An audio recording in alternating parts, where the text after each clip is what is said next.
Anime series অন্যান্য movie বা Bollywood movie থেকে আলাদা কিভাবে হয়? অ্যানিমে সিরিজে তোমরা এমন জিনিস দেখতে পারবে যে জিনিস তোমরা মুভি বা কার্টুনে দেখতে পারবে না। যেমন ধরো না, তোমরা কি জানো প্রত্যেকটা ভিলেনকে ভয়ানক এবং খুব কুৎসিত দেখানো কেন হয়? যেন তারা অডিয়েন্সকে বোঝাতে পারে যে সে একজন ভিলেন এবং সে একজন ভয়ঙ্কর অপরাধী। বাট তোমরা অ্যানিমে সিরিজ এটা দেখতে পারবে না, কারণ এমন অ্যানিমে সিরিজ আছে যে অ্যানিমে সিরিজে হিরো থেকে ভিলেনের খুব বেশি অ্যাটিটিউড এবং খুব বেশি কুল দেখানো হয় এবং তাদের চেহারা দেখে তা হাজার মেয়ে ক্রাশ খেয়ে বসে থাকে। এক্সাম্পল হিসাবে তোমরা মোজান এবং মাদারা, লালুস আরো অনেক ক্যারেক্টার আছে যারা মনে করে হিরো থেকে বেশি সুন্দর দেখতে, বাট তারা ভিলেন।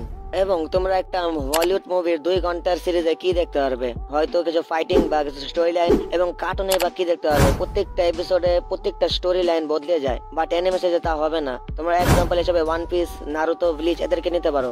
এদের প্রত্যেকটা এপিসোডে তাদের স্টোরি লাইন সেম থাকে এবং প্রত্যেকটা মুভিতে বা কার্টুনে আমরা ভিলেনের কোনো প্রকারের ব্যাক স্টোরি দেখতে পাই না। বাট তোমরা যদি খেয়াল করে দেখো, একটা অ্যানিমে সিরিজে একটা ভিলেনের ব্যাক স্টোরি খুব বেশি ম্যাটার করে। এবং তোমরা এক্সাম্পল হিসেবে মাদারা বা নারুতোর প্রত্যেকটা ভিলেনকে তোমরা ধরতে পারো, তারা ভিলেন কম হিরো বেশি লাগে এবং তাদের ভিলেন হওয়ার পিছনে কতটা কষ্টজনক একটি ব্যাক স্টোরি থাকে সেটা তোমার নারুতো সিরিজটা দেখলেই বুঝতে পারবে। এবং অ্যানিমে সিরিজে এমন কয়েকটি ভিলেন আছে যারা যেভাবে কথা বলে বা তাদের ডায়লগ যেভাবে লেখা হয় তোমাদেরকে মনে হবে যে ভিলেনই সঠিক এবং হিরোই ভুল।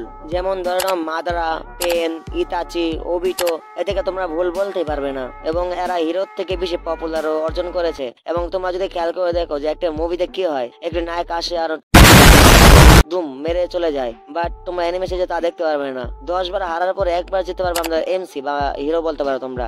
এবং একটা ভিলেনকে মারার জন্য একটা হিরোর যতটা স্ট্রাগল করা লাগে সেটাই তোমরা একটা অ্যানিমে সিরিজে দেখতে পারবে। বাট একটা মুভিতে সে এতটা ওভার পাওয়ার দিয়ে দেয় তাদেরকে যে তারা নর্মালি মনে হওয়ার পরও তারা এতটা বেশি পাওয়ারফুল হয় যে এক গজিতে পুরো গাড়িটারে উড়িয়ে দেয়। আর হ্যাঁ, তোমরা অ্যানিমে সিরিজে দেখতে পারবে সাইড ক্যারেক্টার গুলো। হ্যাঁ, তোমরা যাদেরকে সাইড ক্যারেক্টার বলে উড়িয়ে দাও, তারা অ্যানিমে সিরিজে এসে এমন এমন কাণ্ড করবে যে কাণ্ড তোমরা ভাবতেই পারবে না। এক্সাম্পল হিসেবে তোমরা দেখতে পারো কাকাশি এবং জিরায়া সেন্সেই, পেন, ইতাচি উচিহা, সাসকে উচিহা। এরা এতটা পপুলার যতটা পপুলার আমাদের নারুতো না।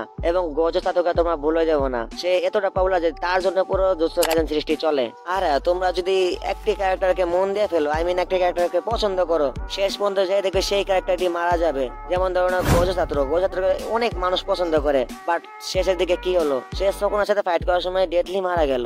এবং একটি গার্লফ্রেন্ড বয়ফ্রেন্ডের ব্রেকআপ হওয়ার থেকে যতটা বেশি কষ্ট লাগে তার থেকে 100 গুণ বেশি কষ্ট লেগেছিল গোজো সাতোরু মারা যাওয়াতে। তাহলে তোমরা বুঝতে পারছো একটি অ্যানিমে ক্যারেক্টারের যে সাইড ক্যারেক্টার গুলো আমাদেরকে এতটা প্রভাবিত করে, তারা মারা যাওয়ার পর আমাদের চোখে আপনা আপনি পানি এসে পড়ে। এবং তোমরা এক্সাম্পল হিসেবে ধরতে পারো রেনগোকু, ইতাচি, জিরায়া সেন্সেই, আরো অনেক ক্যারেক্টার আছে আমরা যাদের কথা বলতে পারি। বাট ভিডিও অনেক বেশি বড় হয়ে গেছে আমার হিসাবে, তো আজকের মতো ভিডিও তো চলে গেল। আবার দেখবেন নেক্সট কোনো ভিডিও, তার জন্য বাই বাই।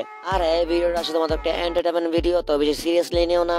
আর বলিউড মুভি বা হলিউড মুভি যাই হোক, মুভিও খুব বেশি সুন্দর হয়, বাট সবাই সবার জায়গায় ঠিক আছে। তো এই ভিডিওকে সিরিয়াসলি নিও না। আর তোমাদের পার্সোনাল ওপিনিয়ন নিশ্চয়ই কমেন্টে বলে যাও। ওকে, বাই বাই।